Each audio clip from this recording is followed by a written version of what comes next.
In July, the Lao government told worried neighbours Vietnam and Cambodia that work here had been suspended. But a visit to the site of the controversial Xayaburi Dam, the first to be built on the Lower Mekong River, shows the project is well underway.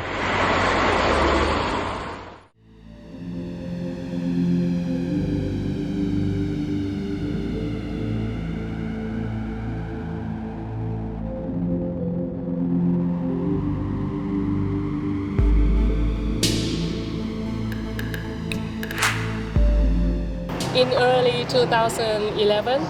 before the MRC held a meeting to decide on the Xayaburi project. So I had a chance to organize a trip and then visited the site. We just drove through the back road, and then we crossed the river, the Mekong River, to enter Xayaburi.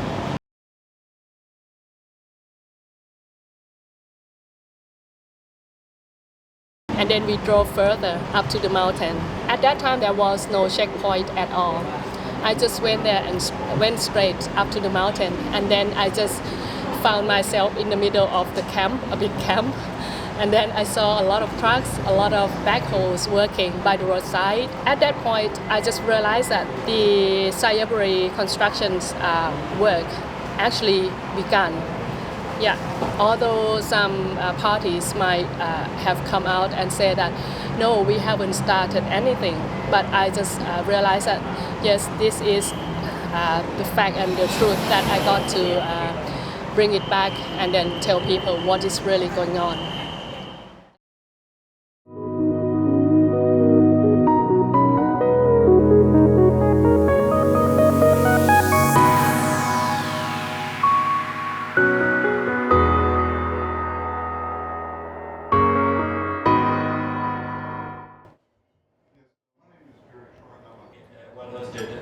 So could you clarify what exactly is the position in Xayaburi? The Lao government is going ahead with the dam, correct?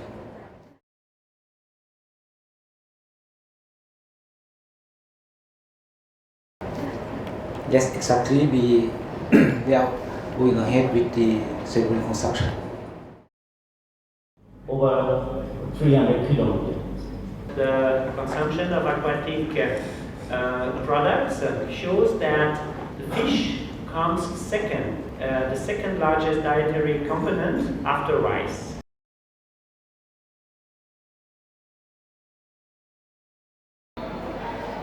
In terms of fisheries, the Mekong is exceptional in the world. First, in terms of abundance, we're talking about 15% of the world freshwater fisheries concentrated in the Mekong. 2 million tons out of a bit more than 10 worldwide. And it's very important for the local populations because the level of development varies from country to country. Some of them are very rural, and fish is important as a resource from the rivers.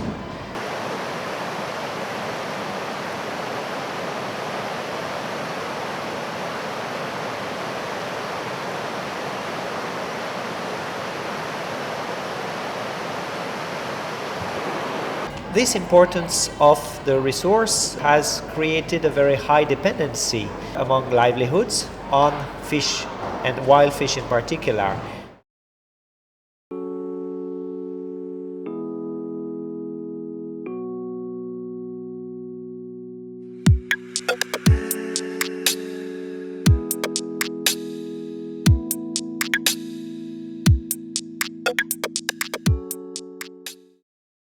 In terms of food security, the 4 countries of the Mekong are the 4 countries in the world with the highest consumption of freshwater fish. The very first one being Cambodia. In Cambodia, 80% of the protein is derived from fish.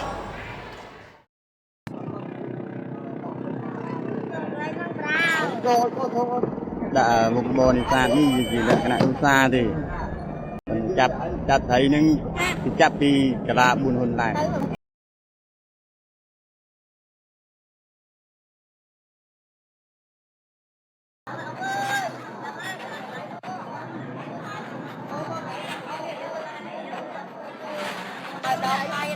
Con đi vô từ luôn mà vô kia đi. Ai ngâm thì chứ. Có lại kinh cái bao, khai phải ám em cái lâu.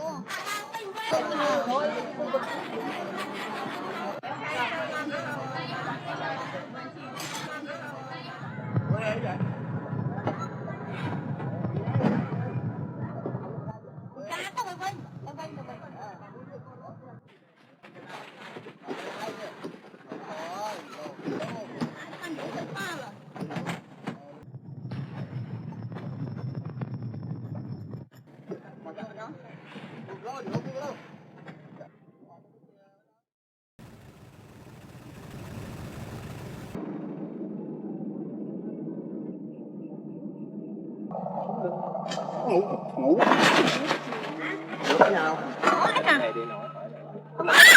Thôi được rồi, đi căng hai để hỏi ta đi đó.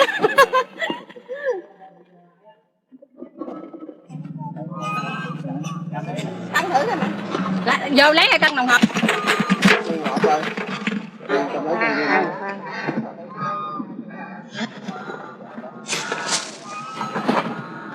Là hai bọc không? Để nó đè nát được, người ta gọi nát đi này.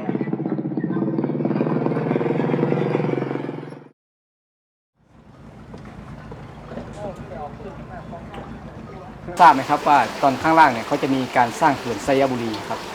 ทราบว่ามีการจะสร้างเขื่อนไซยบุรีด้วย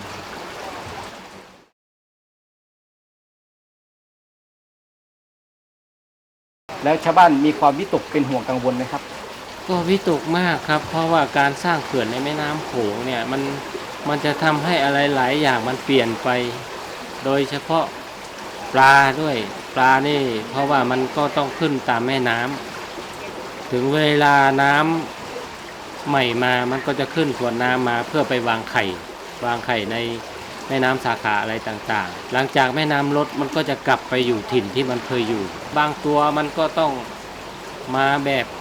ติดพื้นมาใช่ไหมถ้ามีการสร้างเขื่อนเกิดขึ้นแล้วมันจะให้มันขึ้นตรงไหน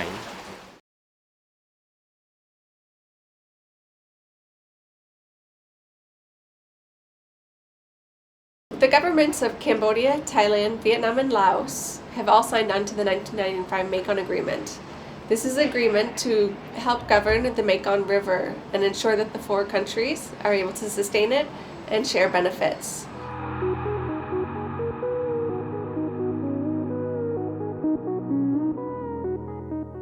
As part of this agreement, there's a process called the Prior Consultation Process, the PNPCA. Any project on the Mekong mainstream must undergo a regional decision-making process, which means all four governments must meet together and decide whether or not to construct a project. The Xayaburi Dam is the first dam on the Mekong River which has undergone this test. It really is a test for the Mekong River Commission because they've never undergone this process before.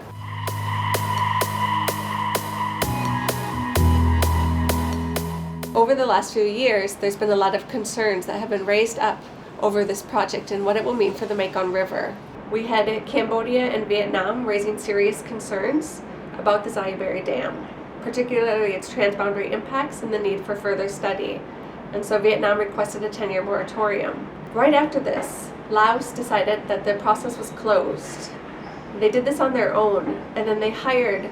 the Finnish company Pöyry in order to do a compliance review. So in May 2011, Pöyry came in and produced a report that looked at whether Laos had complied with the requirements put out by the Mekong River Commission.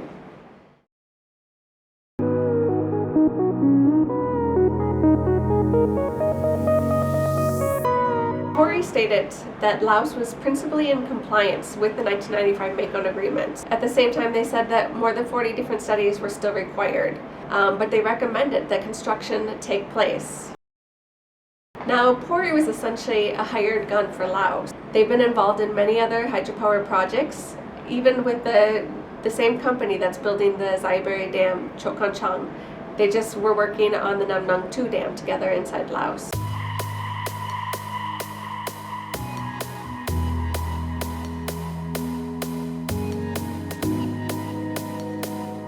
So Pöyry had an incentive of making a positive review for the government of Laos. And that's exactly what we saw happen in this process.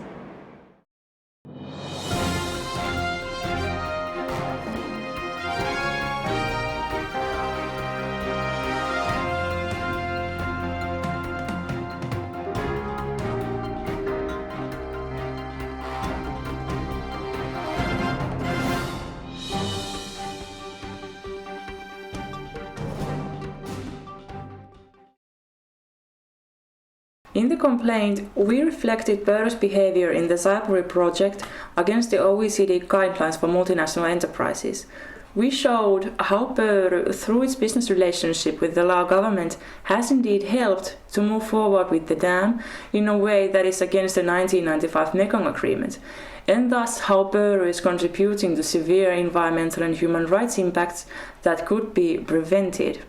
If Pöyry claims it is a responsible company, it should be aware of the context where it's acting and of the nature of the client with which it's working. Now Pöyry knowingly entered a situation where there was a regional dispute over the project and over the state of the prior consultation process. Its client, the government of Laos, has repeatedly been under the attention of the international community because of violating human rights. And the consultant was? Who was the consultant? Consultant is from one is from Austria, but the name is mother company is from Finland. It's Pöyry.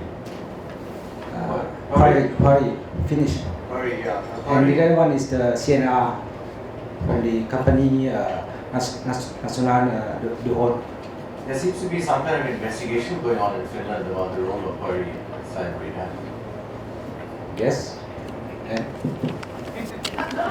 very unsatisfied, obviously. but we expect that they are professional. They put their reputation to the project. They must know what is to do. Right.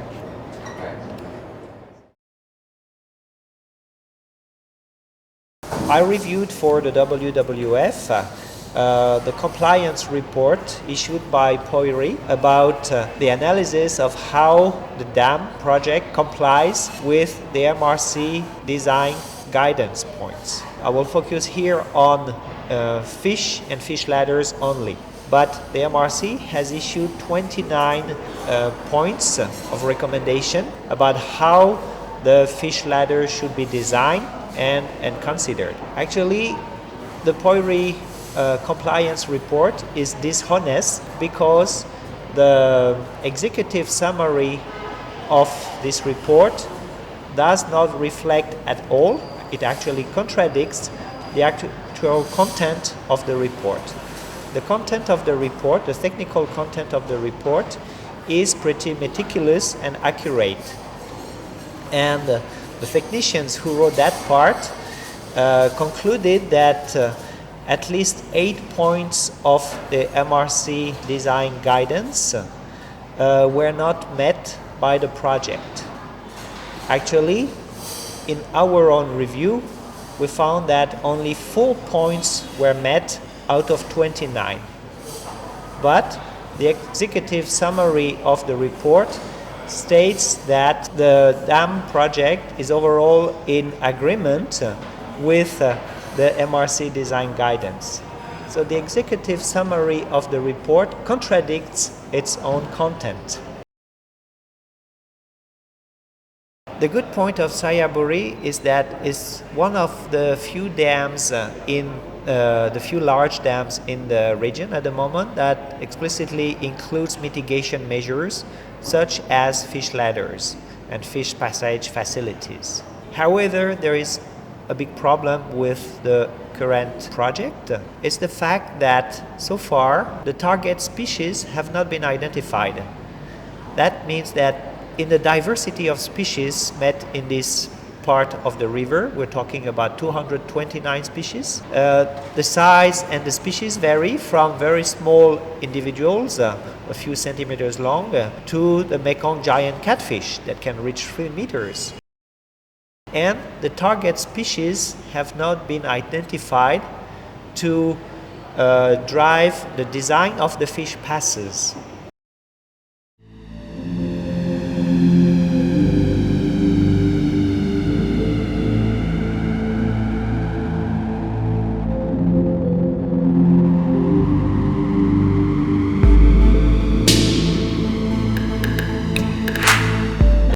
information in the Mekong by lack of enough studies on the swimming capabilities and the swimming behavior of the species. So we don't know what water current they are able to swim. We don't know what elevation they are able to jump. And without that information, we cannot design a fish pass that will work. The example of subsequent failure is the case of the Pak Mun Dam, where the fish ladder was based on the behavior of salmons, except that there are no salmons in the Mekong and the other species don't swim like salmons. And as a consequence, the fish ladder in Pak Mun was a failure. And the same recipe is being applied at the moment to Xayaburi.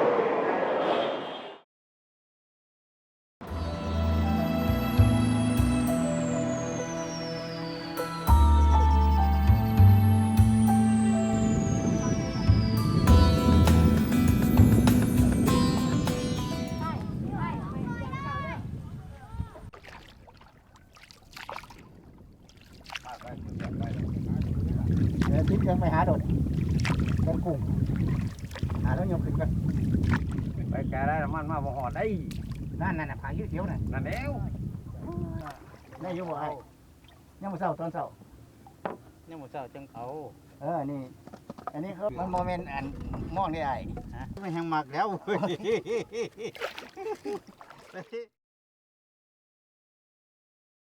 เกิดอยู่กับนี่ล่ะเกิดอยู่บ้านห้วยเฮวนี่แม่หากินมาตั้งแต่สมัยแต่พอแต่จนถึงปัจจุบันนี่แต่ก่อนน่ะบ่มีการสร้างเขื่อนนี่แม่สิหากินแบบว่าธรรมชาตินะบ่ได้ว่าอันสิได้ปิดน้ำจังหานะช่วงนี้มันปิดน้ำจังได้หาแกงนี่แกงหัวเหี่ยวนี่มันเป็นแกงเฮามาหายามไรก็ไหลนะระบาดนี้สร้างแต่ก่อนบ่ทันได้สร้างเขื่อนนี่ถ้าริมน้ำนี่แม่สิปลูกผักปลูกหญ้าปลูกบักทั่วบักแตงแล้วก็เอาไปขายบ่ขายก็เอาไปแดกเข้าบ้านโคกบ้านหยังมากินนะดูบ้านเพิ่นบ่มีน้ำมีไหนนะนี่ก็เอาน้ำหมูนี่ตักพากันหิวตักเลาะหิมน้ำแล้วก็โหดสวนยามมื้อแลงเมียเฮ็ดทำการเกษตรผัวก็มาหาปลาลงหาปลาแม่น้ำมูลนี่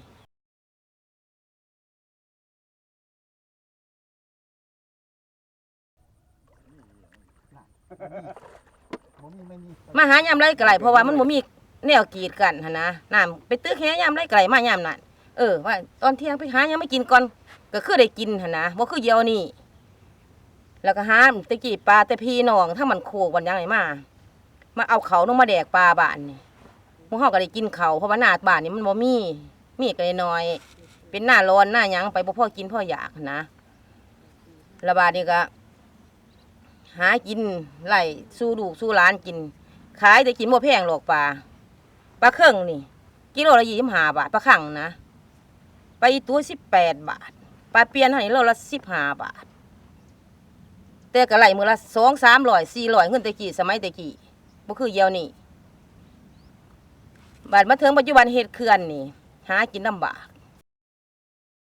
เอาว่าเอาสร้างไหลเหรอเอาไปเลยจะนึ่งเหรอโอ้ยมันก็ได้บ่เฮงอันมายังเฮงเหมือนกันนี่โอ้ย My experience with the Pak Mun Dam actually predate the dam. I had been going for years up and down the Mekong River and to fish markets particularly and fishermen's places. But I've also been doing this on the Mun River, particularly at Ubon Ratchathani and Walin, the market town across the river from Ubon Ratchathani. And both of these places had splendid fish markets.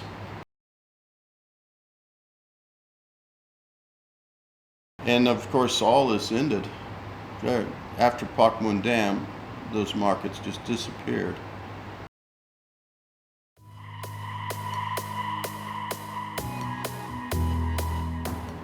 Well, it turns out that nothing that the dam builders ever said about Pak Mun was delivered. The most important mitigation measure at Pak Mun Dam supposedly was the fish ladder. And the fish ladder was an absolute, total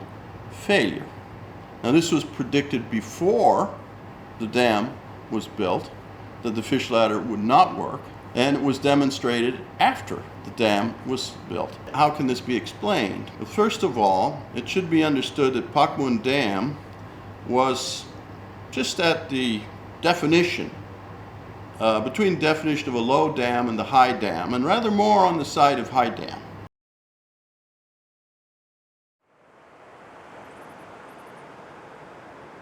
Pak Mun Dam was generally said to be 15 meters high, but actual fact, if you look at the level of the river below the dam, it was more like 17 or 18 meters high, because it depended pretty largely on the height of the river. And that's a significant height for fish. If the river is 18 meters below the dam, then the fish have to go up 18 meters. Originally, it had been said that the fish ladder would be very low and have a low gradient. Now, that's supposed to make it easier for fish to get upstream, but it turns out that that's very expensive. And they just simply took shortcut and made it as short as they could get away with. So the fish have to climb a gradient of something like 35%. And as you can see, most beneficial length proposed, the fish ladder be over here someplace, the beginning of the fish ladder.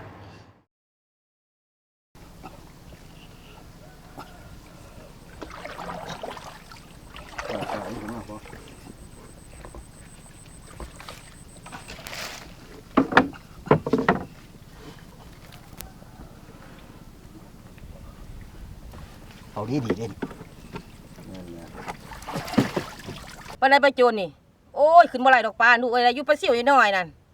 ขึ้นได้อยู่นี่แต่ว่าไปอีตู้ไปอีกาไปแขไปเครื่องนี่บ่มีบ่คือแตะกี้ปลาอยู่นี่ยังขาดแบบว่าขาดปลา200กว่าชนิดนี่สิเห็นประมาณ10กว่าชนิดคู่มือนี่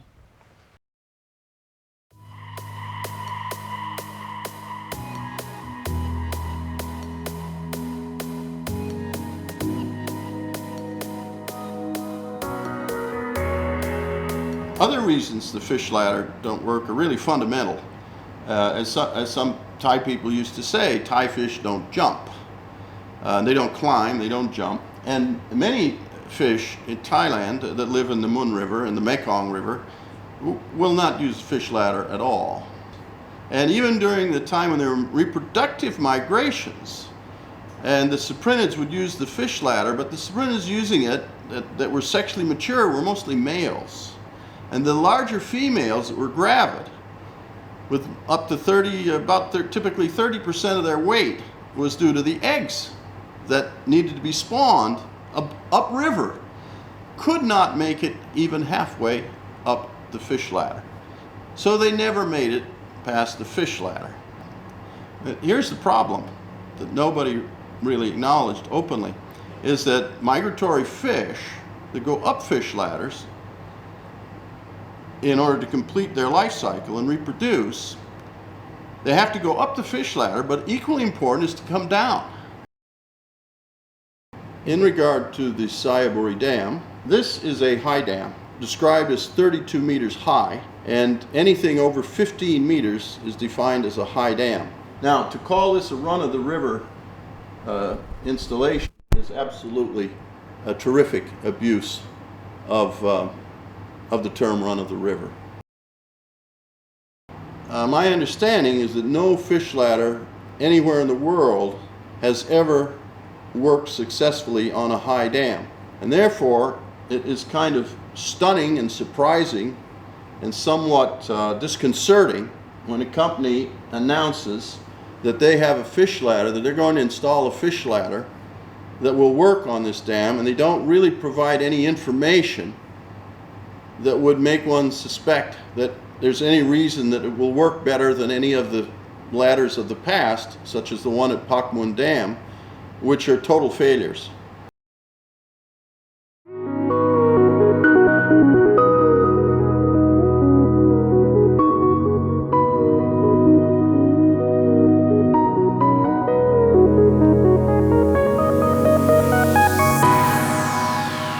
bias in the report reflects and illustrates the conflict of interest at Pöyry, because Pöyry was hired to assess the compliance of the dam project vis-à-vis the MRC guidelines, and the conclusion was that yes, it does comply. And subsequently, this is the very same company, Pöyry itself, that was hired to develop the dam itself, to construct it and put it in place. So there is a clear conflict of interest, and it's probably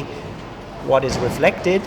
in the disconnect between the technical analysis of the design guidance points and the way the technical analysis was summarized in the executive summary of the report.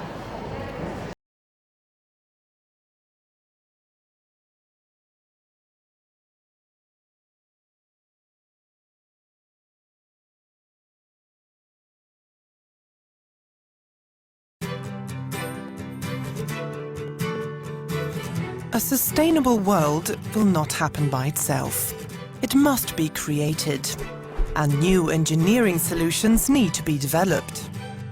This is where Pöyry can contribute and make a real difference.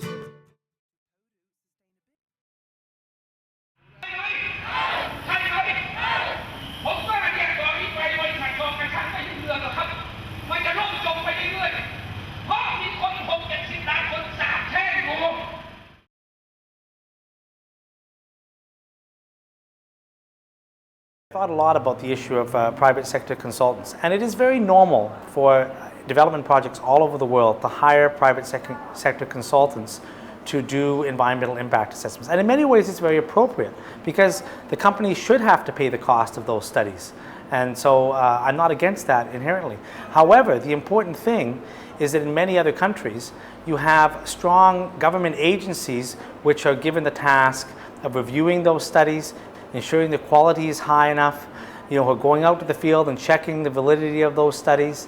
You have public participation processes which allow local people to critique those studies. And so what you end up is those private sector studies are heavily critiqued by the public and the government. The problem in this region is that these private sector, often as the government is not capable, they don't have the budget, they don't have the political will or the expertise to appropriately review the private sector studies. And this is a huge problem. And of course the other problem is that the public isn't given access to them. These reports are typically not openly discussed in public consultation meetings where people can openly discuss them. In this case with Xayaburi, it's a regional project. There should be public consultations related to these studies in all the countries that are going to be impacted. And yet that hasn't happened.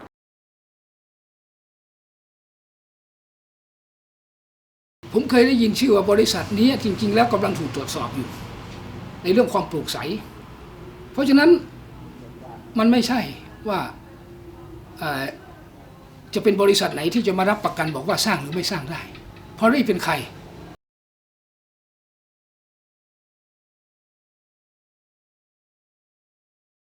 รู้กันอยู่ผมว่าทั้งโลกเขาก็รู้ว่าพอรี่กำลังถูกตรวจสอบแล้วบริษัทอย่างนี้หรือที่จะต้องมารับประกันว่าการสร้างเขื่อนจะไม่มีผลกระทบใช่ไหมที่มาที่ไปมันก็ไม่ถูกต้องอยู่แล้วเพราะฉะนั้นเรื่องอย่างนี้เนี่ยโดยข้อคิดเห็นของนักวิชาการที่ทำกันมาตลอดไม่ว่าทาง MRC จะให้ทำในเรื่องยุทธศาสตร์สิ่งแวดล้อมในแม่น้ำโขงใช่ไหมเขาก็พูดกันมาแล้วว่ามันต้องศึกษาไปอีกเป็น10 ปีนู่นเรื่องนี้เป็นเรื่องที่สำคัญแต่เขาไม่ได้ฟังเชิงวิชาการแต่กลับไปจ้างบริษัทที่กำลังถูกตรวจสอบมาอย่างนี้มันก็ไม่ถูกต้อง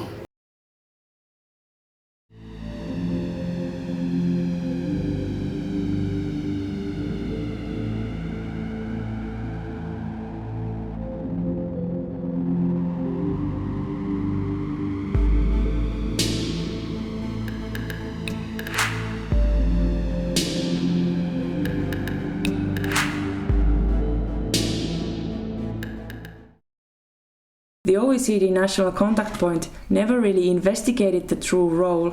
of Pöyry in the project. It simply took Pöyry's misleading responses to the allegations for granted. For example, it never investigated whether Pöyry purposefully found the project to be principally in compliance with the MRC design guidance,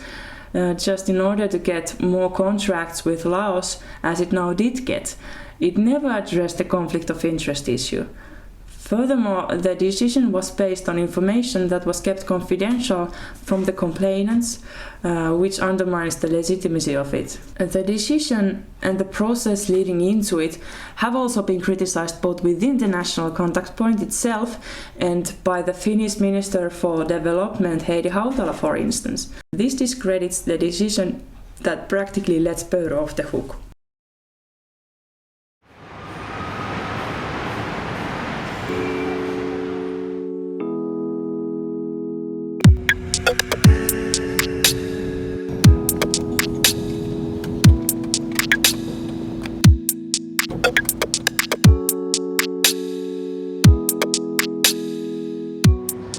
Actually, Thailand doesn't need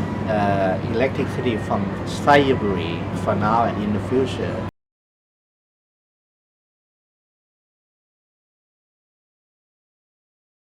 Thailand have a quite high preserve margin, and Thailand have a lot of potential of the energy efficiency.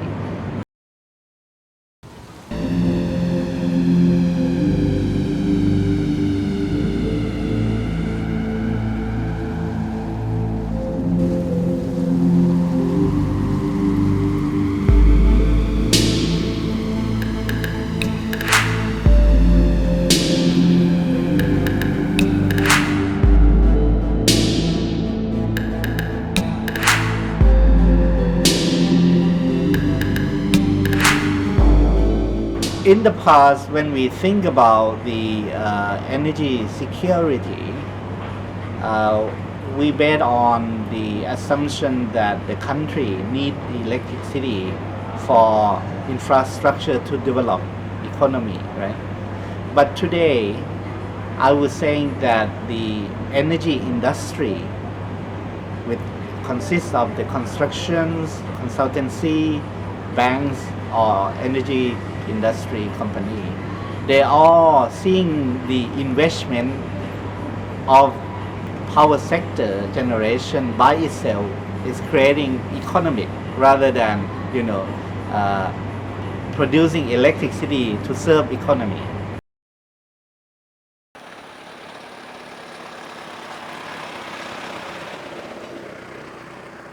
ก็เราก็ได้ยินข่าวที่ว่าจะสร้างเขื่อนเมื่อก่อนเราดินสร้างเขื่อนจะสร้างเขื่อนที่ปากแบงก่อนถ้าซึ่งแบบสร้างเขื่อนปากแบงนั้นก็มีผลกระทบถึงบ้านเราแน่นอนถ้าหากว่าเรากลัวอนาคตข้างหน้าอย่างลูกหลานของเราแต่เดี๋ยวนี้เนี่ยเรานี่คงจะไม่ได้เห็นแล้วเพราะอายุมากแล้วแต่เราเป็นห่วงเด็กรุ่นหลังเรื่องทำเกษตรริมน้ำ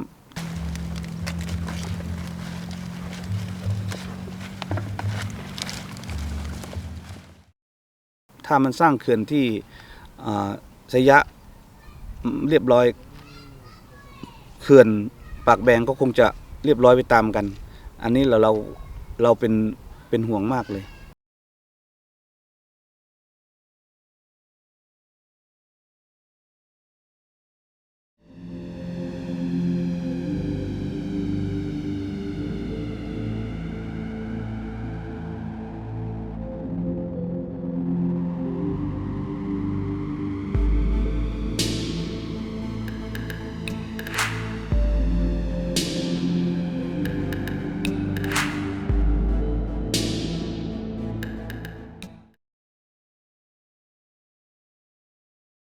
We can see with the case of Xayaburi that science has really come second to politics. The Lao government has pushed hard for this dam. It wants to build it, but all of the scientific research that has been done to date has demonstrated just how significant the impacts will be from this dam, why its benefits are minor compared to its costs. It will have a lot of risks for neighboring countries. Laos right now has no system in place for being able to compensate neighboring countries. They haven't carried out proper baseline assessments, so they don't even know what's inside the river in this area, so they'll never be able to contemplate just how serious the impacts are. But the people of Laos will suffer from this dam as well as other people in the region. From what I've learned from this issue, I think that people or parties involved got to come together and then to think about the terms development, because when they discuss about this and all when decide about this, it's just on the table and then full of policymakers. I have the questions that whether or not they ever ask villagers who might be affected by the dam project. So I think the issues, Xayaburi issue has reflected that probably we need to make a platform where the parties involved really get involved in this, even from the beginning, from the decision-making process. น่ากลัวที่สุดนะของมนุษยชาติของเราเลยว่าการใช้แม่น้ำเนี่ยมันจะถูกเปลี่ยนมือเพราะว่าในอดีตเนี่ยแม่น้ำโขงไม่เป็นของคนลุ่มน้ำโขงที่ใช้ชีวิตกับแม่น้ำโขงที่เกื้อกูลซึ่งกันและกันแต่ปัจจุบันเนี่ยเขาเรียกบอกว่า ประโยชน์จากการใช้แม่น้ำโขงจะพลิกไปกลับไปอยู่กับกลุ่มทุนของรัฐบ่ว่าสิเป็นเขื่อนไหนผมบ่ได้ยกตัวอย่างXayaburiอย่างเดียวครับยกตัวอย่างปางมูลก็เหมือนกันครับใช่พี่น้องอยู่ดีกินดีโบสบ่อยากเป็นการประเมินหรือว่าเป็นการหลอกลวงชาวบ้านตัวนี้ผมก็บ่ทราบได้ในการพัฒนาของรัฐจริงๆแล้วมันดีขึ้นบ่ได้ครับ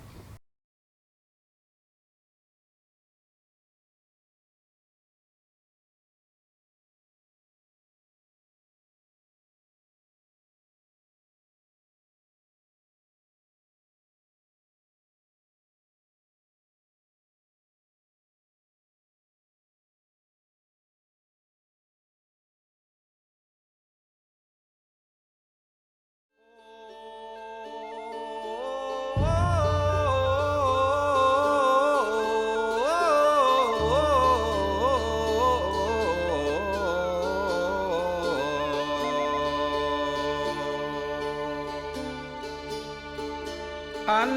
แม่ของเฮานี่มหานาทีแสนงามไหลผ่านคงเขตแค้นแดนดาวอ่าวคนวนเป็นวังเวินแกงดอนค้อนตาดแกงบ่ว่าฝนว่าแรงกะไหลเจ้ายาม